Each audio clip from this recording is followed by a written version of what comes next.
Di ko kontrolado kung anong pwedeng mangyari sa lahat ng love team. Ano po, pwedeng masundan, pwede ring hindi.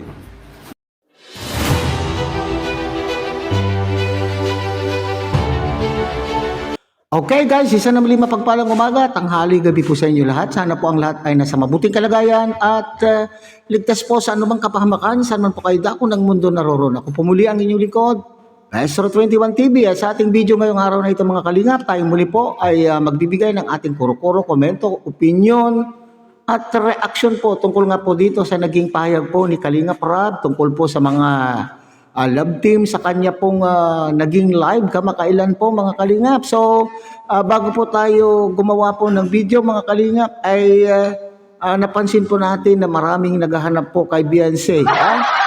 Maraming content.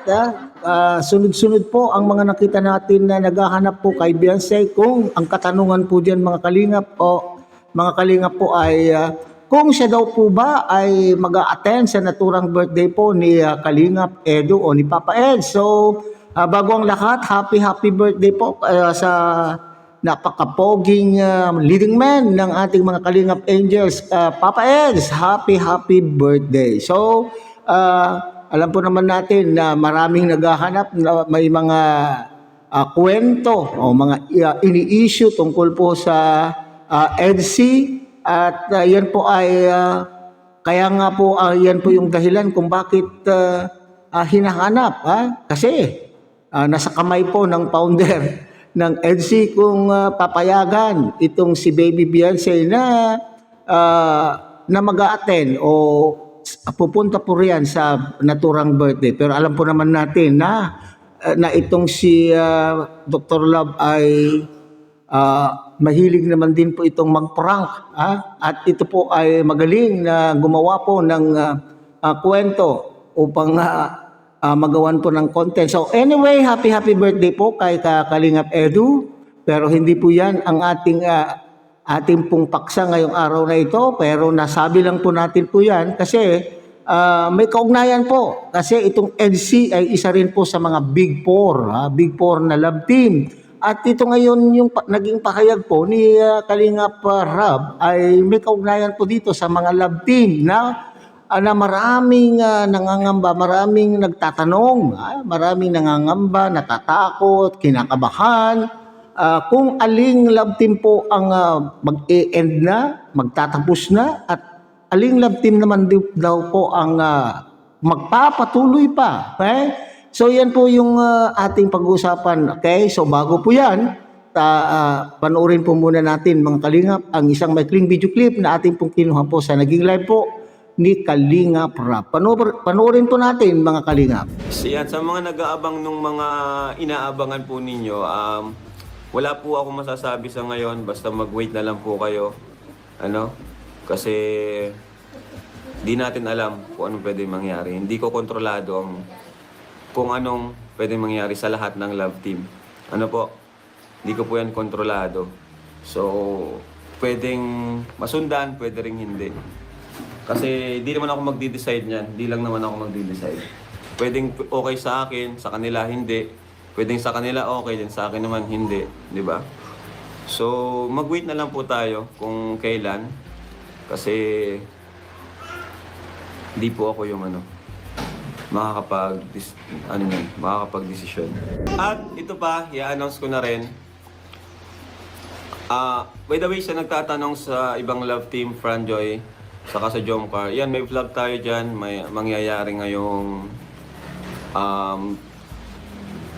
Valentine's Day. Ayan, abangan nyo po yan. Okay, so mga kalingap, base po dyan sa sinasabi po o sa pahayag po ni Kalingap Rab, ang pagpapatuloy po ng mga love team ay nakasalalay. Okay, nakabase po doon sa availability, sa kagustuhan po ni Kalingap Rab at ng kabilang panig o yung mag-love team, kung ano po ang magiging desisyon po ng mga love team. So sinasabi po niya, nakasalalay po, nakadepende po kay Kalingap Rab. So alam po naman natin mga Kalingap Rab ay mga Kalingap na itong si Kalingap Rab ay available naman po yan kung maski anong oras po. Ang ang aking pong naaano diyan mga kalingap, naiisip, ang aking po naiisip yan ay itong mga bakit nagparabagang nagpapahiwatig na po itong si Kalingap Rob na sinasabi po niya nakadepende po sa mga love team kung gusto pa po nilang ipagpatuloy. Hindi kaya may nararamdaman, Hindi kaya may nauobserbahan, nararamdaman po itong si Kalingap Rob na mga love team na parang kumbaga ay nagsasawa na, kumbaga ay ayaw na magpatuloy. Hindi kaya mga Kalingap, pero sinabi din niya kung gusto po nila, nakadepende sa kanila, kung gusto po nilang ipagpatuloy, nandyan lang din po itong si Kalingap Rob. Okay, maski naman daw po gustuhin po ni Kalingap Rob, kung ayaw na po ng mga tandem, kung ayaw na po ng love team, di po ba? Kasi, itong ibang love team, kagaya po ng Jomcar, mayroon na pong, mayroon na pong naging, anong tawag po dyan, may naging vlog na po, Jomcar, nagkaroon na rin po yung Franjoy, nagkaroon na rin po yung Mikris, at nangyari pa po sa Tagaytay. Ang wala pa pong update po na vlog ay ang EDC. Hindi kaya ito rin po yung may kaugnayan din po ito dun sa napanood po natin na isang live na kung saan naroon din po itong si Kalingap Rob na sinasabi niya ay wag na muna ang EDC. Stop muna o post muna ang EDC. Di ba? Sinabi po niya doon sa live po ni Kalingap Beshi. Dahil daw po, ano po yung dahilan po ni Kalingap Rob dito? Magulo daw. So, matatandaan po natin, kaya po pinost po ang lahat. Pinatigil pansamantala ang lahat po ng love team dahil sa kaguluhan po ng community ng bawat love team na sinabi pa nga niya noon mga Kalingap ay nagiging toxic na ang mga supporters. So, dito po sa naging pahayag po ni Kalingap Rob Kalingap ay may dalawang love team po na nabanggit po dyan. Ano po ito? Ang Jomcar at ang Franjoy at may gagawin daw po sila o mayroon po tayong aabangan sa February. Itong February daw po na itong mga Kalingap. Ano po kaya yon? So malamang sa malamang ay huli na naman po ang EDC. So kung ang dahilan mga Kalingap ay yung pagiging toxic ng mga supporter o pagiging maingay ng mga supporter, alam po naman natin, aminin nyo man po at hindi. Bagamat maraming nagsasabi na walang problema, hindi maingay ang EDC at walang issue, parang sa aking pakiramdam, sa aking pong nababasang mga komento ay mayroon talaga mga Kalingap. Aminin nyo man o hindi, sa mga upload ko tungkol po sa EDC, sa ating pong mga reaction about EDC ay marami doon nagko-comment. Maraming nagko-comment na parabagang hati. Kasi ito yung issue. Hindi tayo gumagawa ng issue mga Kalingap. Kayo pong mga EDC, alam po nyo ito, nararamdaman din nyo po ito mga Kalingap.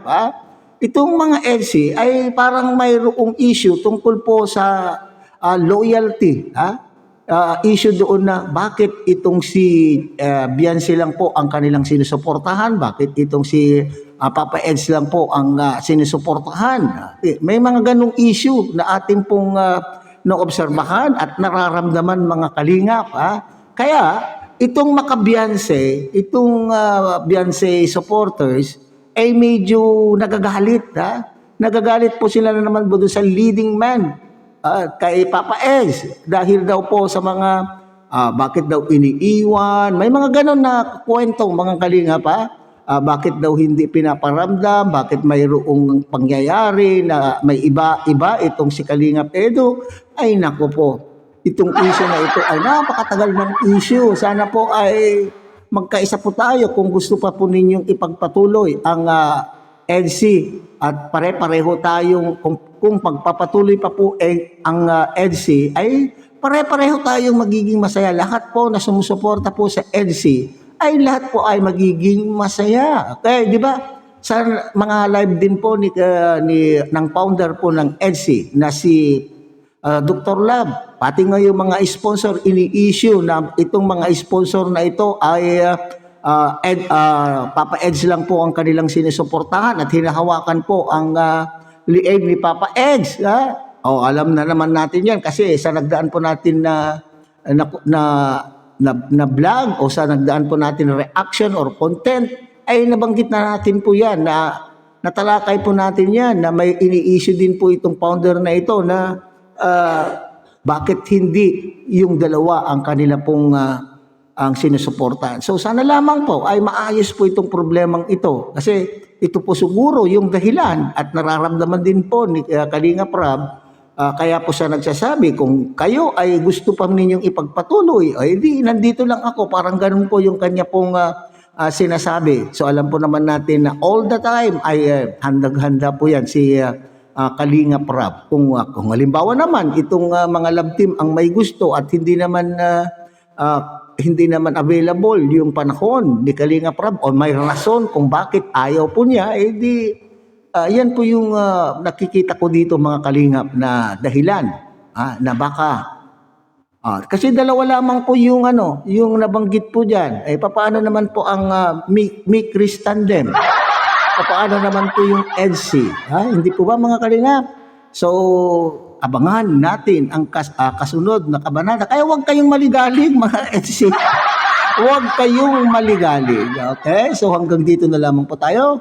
Muli, tangkilikin po natin Kuya Bal Santos Matubang, Ate Edna Vlog, Kalinga Prab, at siyempre, sana po, inyo rin pong tangkilikin ang munting channel na ito sa pamamagitan po ng pagbibigay niyo po ng like, share, and subscribe. At tuloy, pindutin na rin po ang notification bell. At nang sa ganoon, tayo pa rin po ay magkita-kita at magsama-sama sa susunod pa pong mga reaction videos na ating gagawin. Muli, isang mapagpalang umaga, tanghali, gabi po sa inyong lahat. Mabuhay po kayo, at God bless everyone.